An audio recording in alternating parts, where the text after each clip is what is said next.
성경은 우리에게 항상 기뻐하라. 이것이 너희를 향한 하나님의 뜻이다라고 말씀하고 있습니다.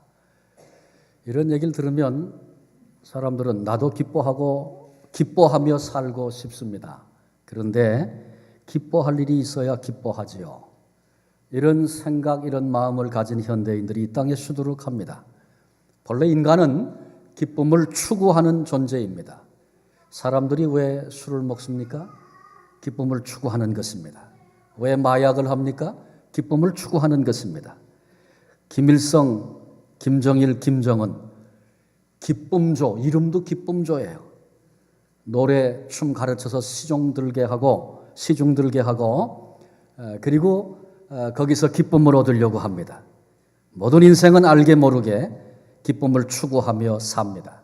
그러나 잘못된 방법을 사용하면 기쁨은커녕 허무가 밀려오고 심지어 인생의 어려움을 당하는 경우가 얼마든지 많이 있습니다. 빌립보서 4장 4절 이렇게 말합니다. 주 안에서 항상 기뻐하라. 내가 다시 말하노니 기뻐하라. 우리가 성도된 우리가 추구해야 할 기쁨은 주 안에서의 기쁨임을 분명히 가르쳐주고 있습니다. 오늘 우리가 함께 읽은 본문의 말씀, 특별히 20절로 24절까지 말씀 안에 기쁨이라고 하는 단어가 무려 6번 나옵니다. 우리 주님께서 어떻게 하면 우리가 기쁨의 삶을 살 수 있는가에 대하여 말씀해 주셨습니다. 본문은 16절로 시작이 되는데 아주 알쏭달쏭한 제자들이 잘 이해하지 못하는 말씀으로 시작이 됐습니다.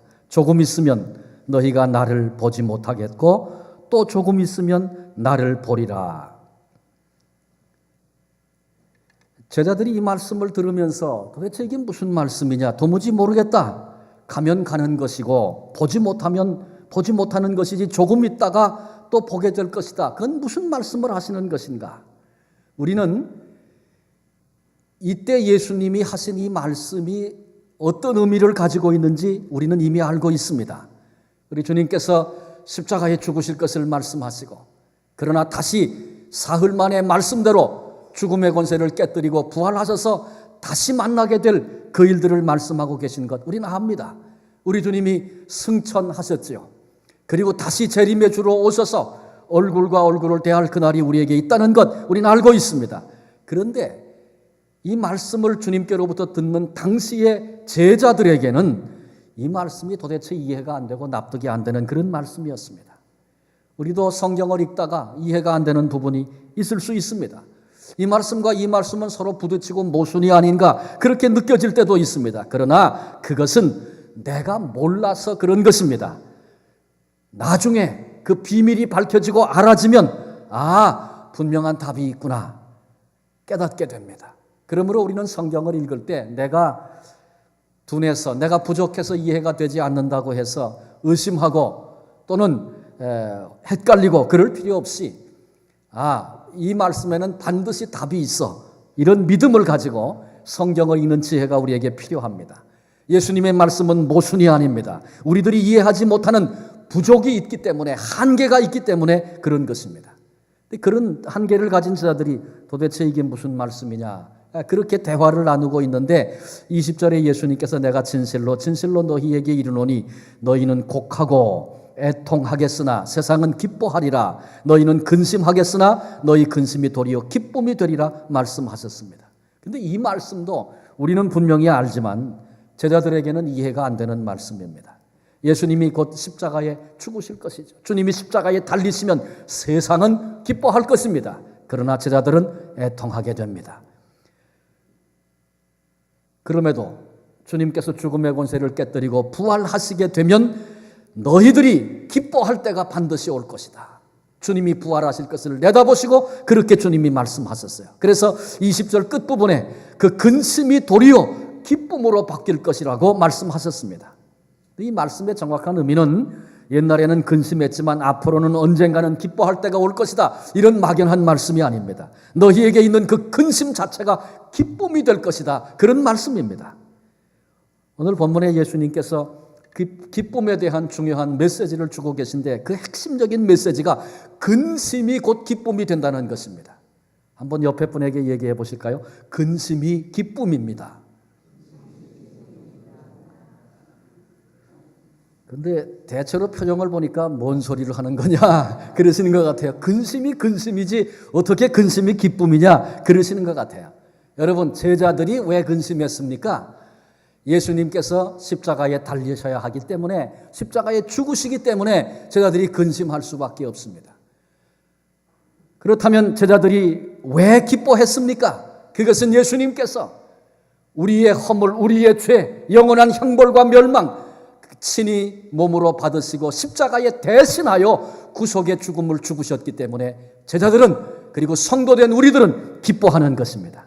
그래서 우리는 십자가를 걸어놓기도 하고 십자가에 관련된 찬송을 부르기도 하고, 십자가는 성도된 우리들에게 기쁨의 표적이 되는 것입니다. 기쁨의 이유가 되는 것입니다. 똑같은 십자가가 근심이 되기도 하고 똑같은 십자가가 기쁨을 심어주기도 합니다. 예수님의 메시지를 놓치지 마십시오. 근심이 기쁨이다. 근심이 기쁨이다. 그러나 누구에게나 다 그런 것은 아닙니다. 예수님을 영접하고 하나님의 자녀가 된 사람, 그래서 하나님의 섭리 가운데 하나님의 인도하심을 따라 하나님의 사랑 가운데 살아가는 사람들에게는 근심이 곧 기쁨입니다. 21절에 보니까 여자가 해산하게 되면 그때가 이르렀으므로 근심하나 아기를 낳으면 세상에 사람 난 기쁨으로 말미암아 그 고통을 다시 기억하지 아니하느니라 말씀하셨습니다. 해산 시에 여인이 왜 고통합니까? 아기 때문에 고통합니다. 해산 후에는 왜 기뻐합니까? 아기 때문에 기뻐하는 것입니다. 하나님께 부름받고 선택을 받아 하나님의 자녀가 된 사람은 이와 똑같이 근심이 곧 기쁨입니다. 성경에 이 메시지가 계속해서 등장을 합니다. 여러분, 요셉의 이야기 기억하죠? 요셉이 형제들에게 미움을 받기 시작합니다. 근심이 잉태됐습니다. 그리고 마침내 형제들에게 팔려서 애굽 나라 종으로 팔려가게 됐습니다. 근심입니다. 충성을 다하고 열심히 성실하게 일해서 인정을 받았지만 주인이었던 보디발의 아내의 유혹을 거절했다는 이유 때문에 모함을 받아서 감옥에 갇히게 됐습니다. 근심입니다. 감옥에서 왕을 섬기는 사람들에게 하나님이 지혜를 주셔서 꿈을 해몽하게도 하고, 그래서 그 사람이 은혜를 입었습니다. 철떡까지 약속했습니다. 그런데 감옥에서 나간 다음에는 깜깜무소식입니다. 근심이 아닐 수 없습니다. 그러나 우리는 압니다. 시간이 경과한 이후에 이 모든 것이 다 요셉에게는 기쁨의 이유들이 되었습니다. 그때 그런 근심이 없었다면 오늘의 이 기쁨, 애굽의 총리가 되고 하나님의 구속사 앞에 쓰임받고 민족을 살려내는 이 거룩한 일에 결코 이 큰 기쁨을 누리거나 맛볼 수 없었다는 것을 요셉은 압니다. 그 시간 그때를 하나님 정확하게 맞추셔서 놀라운 기쁨을 주셨는데 나중에 보니까 모든 근심이 다 기쁨이 된 것입니다. 다윗도 마찬가지입니다. 골리앗의 위력, 모두가 다 근심하고 지금 두려워 떨고 있습니다. 그러나 다윗이 크고 강성했기 때문에 하나님이 그 근심을 기쁨으로 바꾸실 때에 그 기쁨은 훨씬 더 큰 것이었습니다. 다니엘과 세 친구 마찬가지죠. 풀무불, 사자굴, 사람이 감당해낼 수 없는 근심이었습니다. 그 세력과 힘이 컸기 때문에 하나님께서 마침내 얻게 하신 기쁨은 훨씬 더 큰 것이었습니다. 근심이 곧 기쁨입니다. 가나의 혼인잔치, 포도주가 떨어졌습니다. 신랑 신부는 물론이고 거기 모인 모든 사람의 근심이었습니다. 그런데 우리 주님께서 그 근심을 기쁨으로 바꿔주셨습니다. 근심이 곧 기쁨인 것입니다. 아니, 그러면 하나님이 처음부터 기쁨을 주시지 왜 근심을 주셨다가 그 근심이 기쁨이 되게 하시는가? 여러분, 근심은 여전히 하나님을 바라보게 하시는 훈련의 시간입니다. 우리의 신앙 고백의 시간입니다. 훈련이란 당시에는 힘들고 괴로운 일입니다. 그러나 그 훈련과 연단을 통과하여 열매를 나중에 맺게 되면 그때 얻어지는 기쁨은 이루 말로 다 할 수 없는 그런 기쁨입니다. 오늘 주님께서 우리에게 근심이 곧 기쁨이다 말씀하시는 이 말씀의 의미를 붙잡아야 합니다. 야고보서 1장 2절에 보면 형제들아 너희가 여러 가지 시험을 당하거든 온전히 기쁘게 여기라. 그리고 그 다음에 시험은 인내를 낳고 그리고 우리를 온전케 만든다. 그렇게 말씀하고 있습니다. 시험, 시련입니다. 그러나 온유하고 겸손한 사람으로 그렇게 나를 만들어주니 그것은 더 말할 나위 없는 기쁨이 된다는 것입니다. 시련을 통하여 우리로 예수를 닮은 사람, 예수처럼 우리를 만들어주시니 기뻐하라는 것입니다. 마태복음 5장 11절 12절에 주님은 이렇게 말씀하십니다. 나로 말미암아 너희를 욕하고 박해하고 거짓으로 너희를 거슬러 모든 악한 말을 할 때에는 너희에게 복이 있나니 기뻐하고 즐거워하라. 하늘에서 너희의 상이 큼이라. 너희 전에 있던 선지자들도 이같이 박해하였느니라. 우리가 기뻐하고 즐거워하는 삶을 살려면 시야를 넓혀야 합니다. 눈에 보이는 이 세상 현상의 것만 보아서는 결코 기쁨의 생활을 할 수 없습니다. 이 세상이란 영원이라고 하는 긴 세상의 소두를 장식하는 짧은 세월에 불과합니다. 우리가 이 세상에서 누리는 행복이 있습니다. 즐거움이 있습니다. 성공이 있습니다.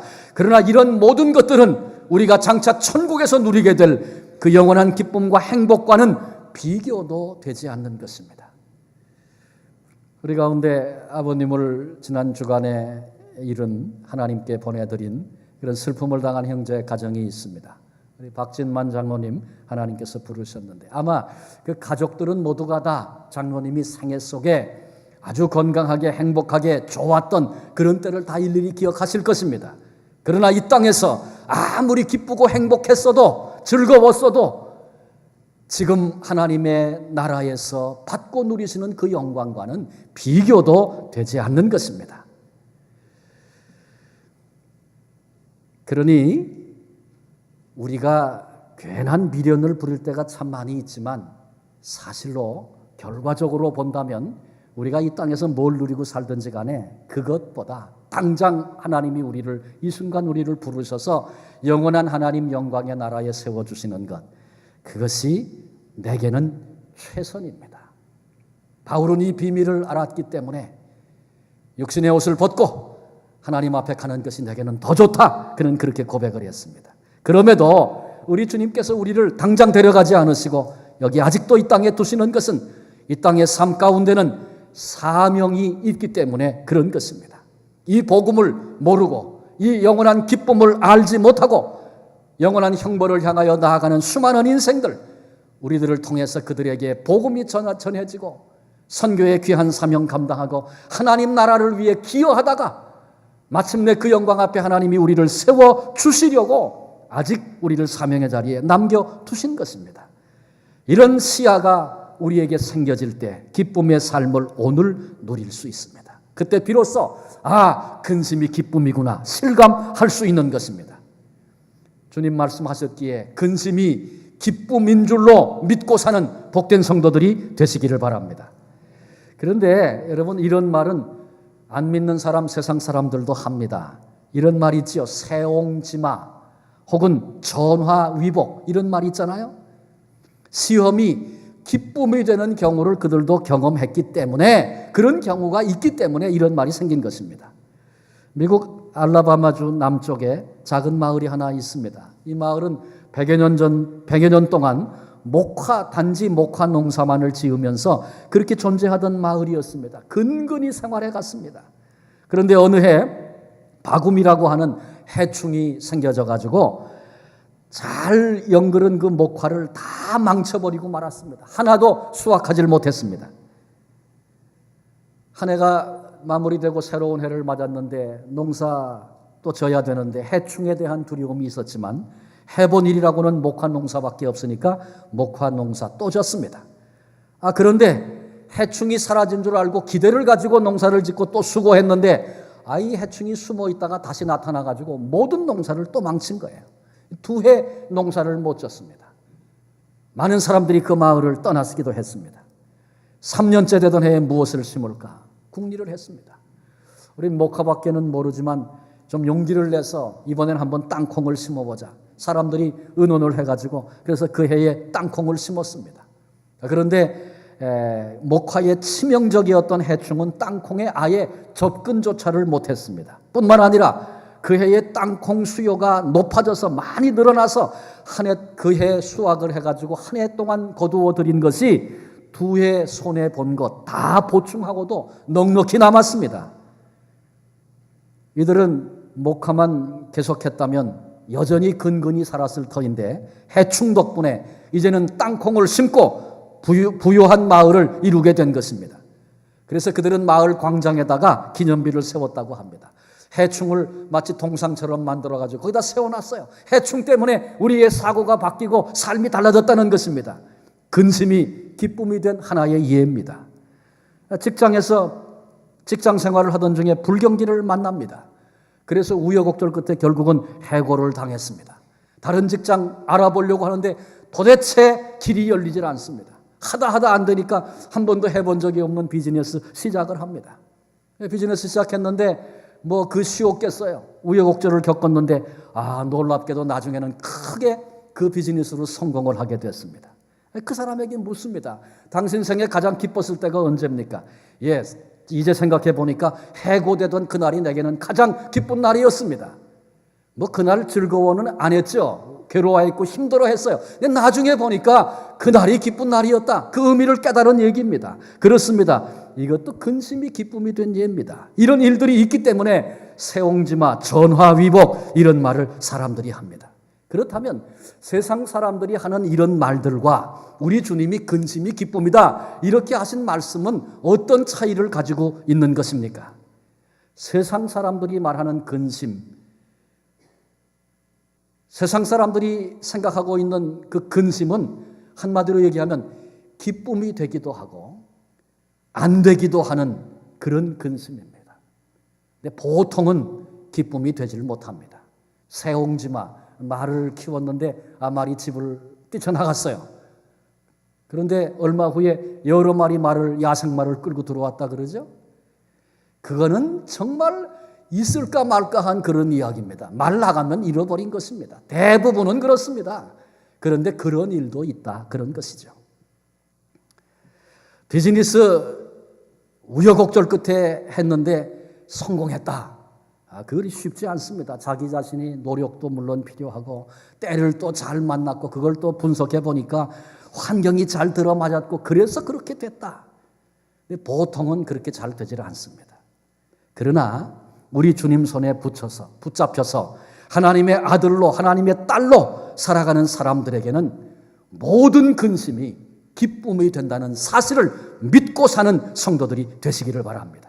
이게 주님이 우리에게 개런티해 주시는 부분이에요. 그래서 로마서 8장 28절은 우리가 알거니와 하나님을 사랑하는 자 곧 그 뜻대로 부르심을 입은 자들에게는 모든 것이 합력하여 선을 이룬다고 말씀하고 있습니다.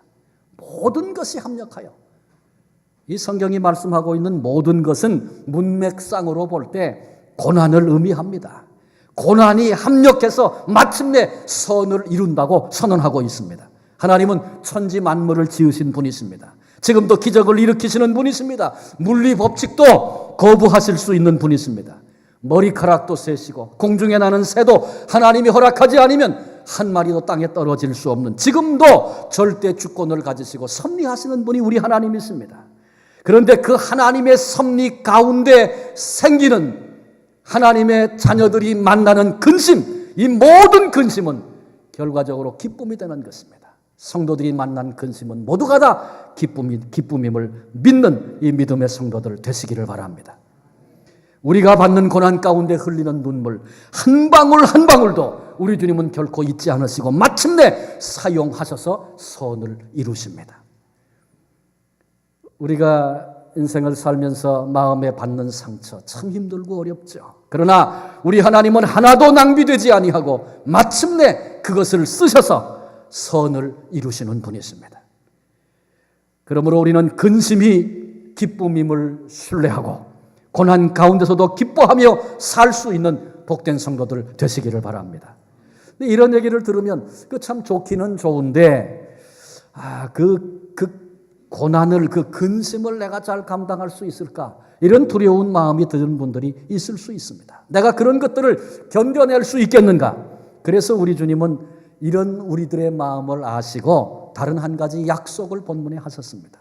그것이 바로 기도 응답의 기쁨입니다. 24절에 보니까 지금까지는 너희가 내 이름으로 아무것도 구하지 아니하였으나 구하라 그리하면 받으리니 너희 기쁨이 충만하리라.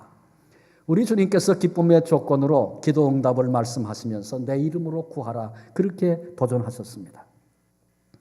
저는 목사인데 목사니까 많은 분들이 기도 부탁을 하세요. 이런 기도 좀 해주세요. 이제 당연히 기도 부탁을 하는 것이 필요한 일이고 서로 중보하며 기도하는 것이 중요한 일임에 틀림이 없습니다만은 이제 그 내면의 생각을 좀 알아보기 위해서 왜 제게 기도 부탁을 합니까? 이렇게 반문을 해보면 그래도 내 기도보다는 목사님이 하는 기도를 하나님이 잘 들어주시지 않겠습니까? 이런 생각인 것 같고요. 나는 요즘에 신앙생활도 제대로 하지 못하고 주님 뜻대로 살지도 못하고 이렇고 이런데 내가 뭘 달라느니 이렇게 해달라느니 기도하는 게 너무 뻔뻔한 것 같습니다. 이런 생각들을 가지고 있는 거예요. 여러분 그런 생각과 태도를 잘 한번 분석을 해보십시오. 그게 누구 이름으로 기도하는 겁니까? 그러면 좋겠는데 예수님의 이름으로 기도하면 좋겠는데 그런 생각을 가지고 있는 한 내 이름으로 기도하는 것입니다. 에이 목사님 내 이름으로 기도하는 사람이 어디 있습니까? 물론 우리가 적어도 그 정도는 다 알죠. 기도하고 예수님의 이름으로 기도합니다. 다 그렇게 기도하죠. 그런데 내가 이만해서 내가 이렇게 잘 못하기 때문에 어떻게 내가 기도하냐? 이 말 속에는 적어도 내가 이렇게 잘하면 내가 그것 붙들고 가서 기도할 수 있다. 그런 생각입니다. 입술로는 예수님의 이름으로 기도합니다. 그렇게 고백하지만 내 이름으로 기도할 때가 많다는 것이죠. 내가 의의가 없기 때문에 기도할 수 없습니다. 나는 지금 안 됩니다. 이런 생각이 그런 것들을 드러내는 것입니다. 이런 분이 만약에 교회 봉사 조금 열심히 하면 이렇게 됩니다. 하나님, 내가 이만큼 주님을 위해서 애쓰고 내가 이만큼 희생하고 내가 이만큼 봉사했는데 이 정도 기도도 들어주지 않으면 어떡합니까? 이렇게 되는 거예요.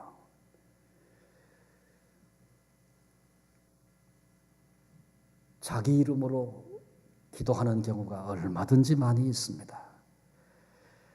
그러한 나로 인해서 기도하지 못하고 그러한 나로 인해서 기도하고 여러분 우리 기도를 망치는 아주 중요한 잘못된 생각 가운데 하나입니다. 그래서 주님이 지금 말씀하신 것처럼 내 이름으로 구해라. 그건 우리 다 하고 있습니다. 여러분 이렇게 생각하지 말라는 것이죠. 정말 우리가 주님의 이름으로 구하려고 하면 주님 앞에 서서 나는 아무것도 구할 만한 자격이 없는 사람입니다. 하나님이 내 기도를 들어주셔야 할 이유가 하나도 없습니다. 먼저 이 사실을 철저하게 깨달아야 합니다. 생각해보면 하나님이 하지 말라는 거 우리는 그거 골라서 했고 하나님이 하라는 거 그거는 외면한 채 인생을 살지 않았습니까? 그런데 우리들이 내가 하나님 앞에 서서 이건 이렇게 해주시고 이건 이렇게 해주시고 하나님 내 기도 들어주세요. 이런 말 할 수 있겠습니까? 나는 구할 자격이 전혀 없는 사람임을 먼저 깨달아야 합니다. 그렇기 때문에 오직 예수님의 이름만 붙잡고 그건 내 의와 아무 상관이 없는 것이에요. 그런데 주님께서 너희가 내 이름으로 구하면 그러면 하나님께서 들어주시겠다 말씀하셨습니다. 그렇게 하라고 명령하셨습니다. 나는 구할 자격이 없지만 주님이 내게 주의 이름으로 구하라고 말씀하셨기에 그 믿음 가지고 내가 구하면 하나님이 들으시고 응답하시겠다고 약속해 주신 것입니다. 그래서 기도의 두 가지 중요한 건 예수님의 이름으로 기도하는 것과 그렇게 구하면 하나님이 들어주신다는 것입니다. 우리 너무 잘하는 것 같지만 사실은 놓치고 있는 부분일 수 있습니다. 기도는 단순하면 단순할수록 좋습니다. 하나님이 기도하면 응답해 주신다. 어린아이 같이 단순한 이 믿음이 필요합니다.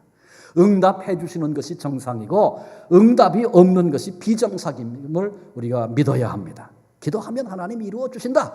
그 믿음 가지고 우리가 사는 겁니다.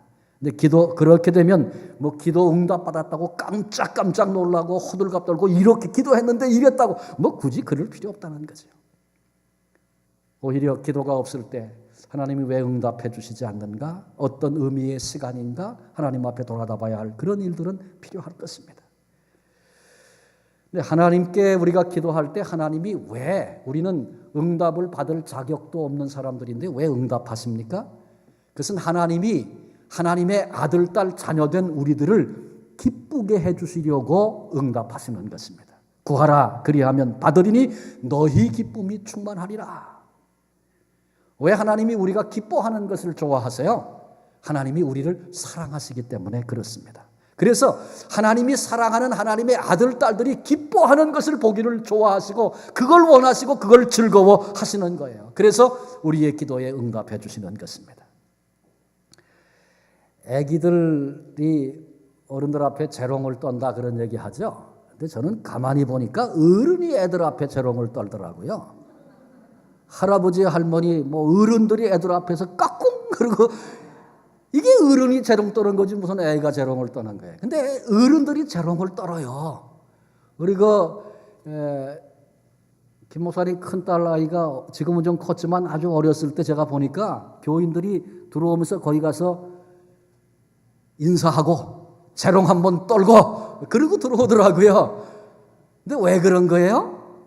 아이가 어른들이 까꿍거리고 이렇게 하면은 아이가 그 밝은 얼굴로 까르르 그리고 웃는 그 모습이 너무너무 이쁘고 그거 한번 보고 싶고 그 소리 한번 듣고 싶은 거예요. 그래서 그 앞에 가서 재롱을 떠는 거예요. 그러면 애가 그렇게 웃는단 말이죠. 애가 기뻐하는 걸 보고 우리가 즐거워해요. 왜 걔가 웃는데 우리가 즐거워요? 우리가 그 아이를 사랑하기 때문에 그런 거예요. 여러분, 이 마음이 어디서 온 마음입니까? 하나님 아버지의 마음이에요. 우리 안에 넣어주신 거예요. 그래서 우리가 응답을 받고 우리가 기뻐하고 춤을 출 때 하나님께서 그걸 바라보시고 즐거워하신단 말이에요. 이게 기도 응답의 이유입니다. 사람도 사랑하는 사람의 기뻐하는 모습을 보고 싶은데 하나님께서 그렇게 사랑해서 독생자까지 주신 하나님의 아들이요 딸인 우리들이 기뻐하시는 그 모습, 기뻐하는 그 모습을 우리 하나님이 얼마나 보고 싶어 하시겠어요. 우리는 알아야 됩니다. 내가 기도하고 받고자 하는 그런 우리들의 욕구보다 응답하고 주시고자 하시는 하나님의 욕구가 훨씬 더 크다는 사실을 알아야 합니다. 24절에 보니까 구하라. 이건 명령이에요. 좀 달라 그래라. 그런 얘기예요. 좀 달라 그래라. 사람들은 반대죠. 친하게 잘 지내다가도 저 사람이 요새 경제적으로 어려워. 그래서 보니까 돈이라도 좀 꿔달라고 그럴 것 같아. 그러면 벌써 그런 기색이 눈치가 채지면 불편하고 외면하고 그래서 모른 척도 하고 그게 사람이에요. 달라면 싫어지는 게 이게 인간의 심리예요. 인간의 마음이 다 그래요. 그런데 우리 하나님은 우리를 향해서 너 좀 달라 그래라. 좀 달라 그래라. 구해라. 나한테 좀 달라고 해라. 얼마나 좋습니까? 우리가 믿는 하나님 아버지가 그런 분이세요. 기분 나쁜 일이 있으십니까? 하나님이 우리를 향해서 야, 너 좀 달라 그래. 내가 줄게. 달라 그래. 아니 그러시는데 왜 이렇게 인상을 쓰세요? 기뻐하시기 바랍니다. 달라면 주시라고 하나님 그렇게 기다리고 계시는 거예요. 하나님이 그런 하나님이니 우리가 어떻게 안 기쁠 수가 있을까요? 왜 하나님이 그러시는 거예요? 좀 달라 그래라. 왜 그러시는 거예요? 우리를 사랑하시기 때문에 달라고 하면 주고 기뻐하는 모습 보고 하나님께서 즐거워하시려고. 우리가 아이를 키울 때 똑같은 걸 경험합니다. 아이가 어렸을 때는 훨씬 더 이쁘고 사랑스럽고 그렇죠. 그래서 조그만 거 하나 사다 주면 좋아서 펄펄 뛰고 어디 데리고 간다 그러면은 막 춤을 추고 그거 보면 얼마나 기뻐요. 부모가 그때 아주 즐거워하는 겁니다. 근데 아이가 좀 크면 어떻게 돼? 어디 가자 그러면은 입이 쑥 나와가지고 못 가, 안 가. 친구 만나야 되고 바빠. 그리고 생색을 내고 그러지 않습니까? 제발 좀 가자 그래야 갈까 말까 하고 그러잖아요. 괜히 엄마 아빠가 해보고 야 요새 뭐 먹고 싶은 거 없냐? 그렇게 물어봅니다. 왜 물어보는 거예요?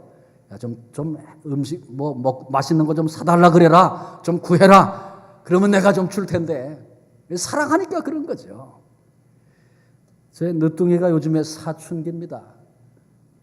그래서 아주 뚱하고 입이 이만큼 나와서 말도 잘 안 하고, 또 요새는 뭐 더위를 많이 먹어서 그런지 잘 먹지도 않고 그래요.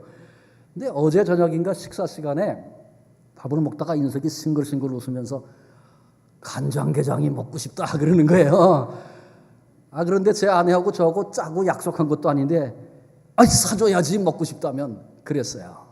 왜 그런 거예요? 사랑하니까. 요새 안 먹어서 걱정하는데, 인석이 먹고 싶다네. 뭐 시간을 일부러 내서라도 빚을 얻어서라도 간장게장 사줘야 되지 않겠습니까? 여러분, 이게 부모의 마음입니다. 사랑하는 자식을 향한 마음입니다. 근데 우리 하나님이 똑같단 말이죠. 우리 하나님이 우리를 사랑하시기 때문에 구해라, 좀 달라 그래라. 우리들이 그거 받고 기뻐하는 걸 좀 보시려고 하나님 그렇게 말씀하시는 거예요. 우리에게 이런 하나님 아버지가 계시니 어떻게 기뻐하며 살지 않을 수 있겠습니까? 기억하십시오. 우리가 받고자 하는 욕구보다 우리에게 주시고자 하는 하나님의 욕구가 훨씬 더 큰 것입니다. 우리 모두 주님의 이름으로 구하고 모든 것들을 받으시는, 그래서 하나님의 기쁨이 되는 그런 성도들이 되시기를 바랍니다. 그래서 하나님이 그토록 보기를 원하시는 그 기쁨을 누리시는 한 분 한 분 되시기를 주님의 이름으로 축원합니다. 우리 각선희 목사님이 쓰신 글이 있어서 제가 하나 읽고 말씀을 마칩니다. 행복한 사람은 여건에 관계없이 항상 기뻐합니다. 일이 생기면 기회가 주어졌다고 좋아합니다. 고독하면 자유를 누리게 되었다고 기뻐합니다. 건강하면 일할 수 있게 되었다고 좋아하고, 병들면 조용히 기도할 수 있다고 좋아합니다. 하는 일이 순탄하면 만사를 형통케 해주심에 대하여 감사하고, 역경에 처하면 자신을 단련시키고 정화하여 주심에 감사합니다. 복음의 길이 열리면 하나님의 일을 하니 좋고, 다치고 고난을 당하고 순교하게 되면 그리스도의 고난에 동참하니 좋습니다. 이런 사람이 행복한 사람입니다. 이런 사람이 참으로 복된 사람입니다. 기도하시겠습니다. 눈을 감고 좀 생각해 보십시다. 여러분에게는 어떤 근심이 있으십니까? 근심 없는 사람이 누가 있겠습니까? 내가 하나님의 자녀임이 확실하다면 고난은, 근심은 감춰진 축복입니다. 거기 오늘 내가 기뻐해야 할 이유가 있을 것입니다. 한번 생각해 보십시오. 내가 지금 안고 있는 근심, 바로 그 자리에서 내가 왜 기뻐해야 할까? 암만 생각해도 그게 보이지 않습니까? 그러면 성령님, 내가 이 상황, 이 근심의 자리에서 왜 기뻐해야 하는지 좀 가르쳐 주십시오. 성령님께 여쭤보십시오. 이 시간 한번 내가 안고 있는 근심을 조용히 좀 묵상하며 좀 나갔으면 좋겠습니다. 왜 나로 이 근심 가운데 있게 하셨는가? 여기서 내가 기뻐해야 할 일은 무엇인가? 묵상해 보십시오. 성령님께 이 시간 여쭤보십시오.